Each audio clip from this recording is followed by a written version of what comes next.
이어서 오늘 아침 신문 보겠습니다. 먼저 중앙일보입니다. 20번째 확진자가 나온 GS 홈쇼핑, 사흘간 사업장 폐쇄라는 초강수를 뒀죠. 중국 우한에서 발생한 신종 코로나 바이러스 감염증 확산으로 기업도 비상이 걸렸다고 합니다. 다국적 제약사들은 무기한 재택근무 체제에 돌입했고 일부 기업은 야전 병원 못지않게 마스크 착용 의무화는 기본이고 수시로 직원의 체온까지 잰다고 합니다. 화상 미팅으로 출장을 대체하는 회사도 있다는데요. 신종 코로나가 역설적으로 저녁 있는 삶을 만들었다는 얘기도 나오는데 국내 대부분 기업이 지난달 말부터 회식 등의 사내 행사를 전면 중단했기 때문이라고 합니다. 한편 신종 코로나 바이러스 감염증 확산으로 회식, 여행 등의 외부 활동이 크게 줄어들면서 농축산물과 비행기 표값 등이 급락하고 있다고 합니다. 여행객이 줄면서 김포에서 제주로 가는 항공권이 왕복 8,000원, 커피 한 잔 값에 팔리고 있고 돼지고기 값은 7년 만에 최저치로 떨어졌다고 합니다. 중국으로 향하던 물량이 국내에 풀리면서 킹크랩 등 수입 수산물 가격도 일주일 새 30% 가까이 하락했다는데요. 반면 면역력에 관심을 갖는 사람이 늘면서 인삼 농가는 때 아닌 특수를 맞고 있다고 합니다.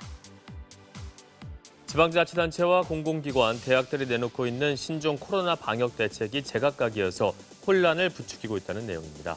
신문에 따르면 질병관리본부 중앙방역대책본부의 신종 코로나 바이러스 감염증 대응 지침에는 확진자와 접촉한 사람에 대한 자가격리 기준은 있지만 이 접촉자와 다시 접촉한 사람에 대해 정해진 매뉴얼은 없다고 합니다. 그렇다 보니 접촉자와 똑같이 한 공간에서 근무를 했는데도 누구는 자가격리, 누구는 정상 출근을 하고 있다는데요. 보육시설 휴업도 중국 여행을 다녀온 학생들의 기숙사 이용 제한도 제각각 조금 더 명확한 기준이 필요하다는 지적이 나온다고 합니다. 신종 코로나 사태가 장기화하면서 마스크에 이어 손 소독제까지 품귀 현상을 보이고 있다고 합니다.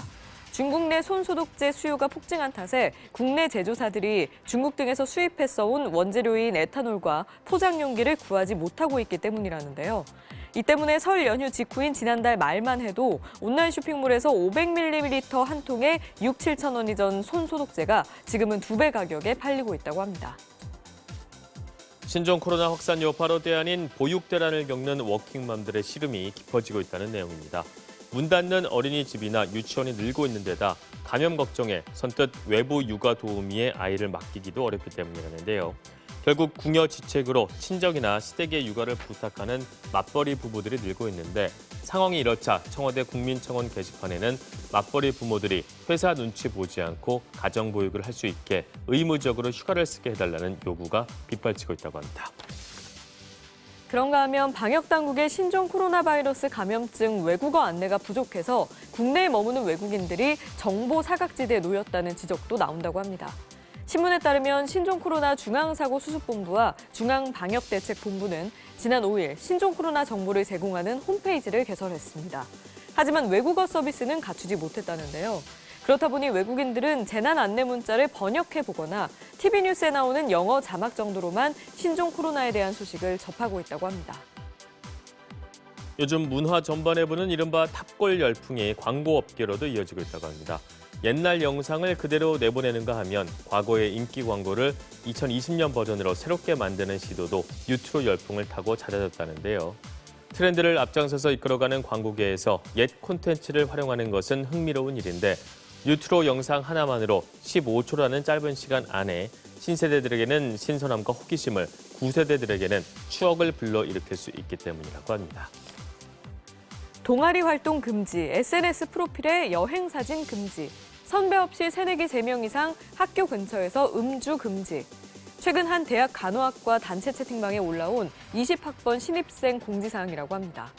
선배라는 이유만으로 새내기를 억압하는 학내 군기 문화가 지금도 반복되고 있는 건데요.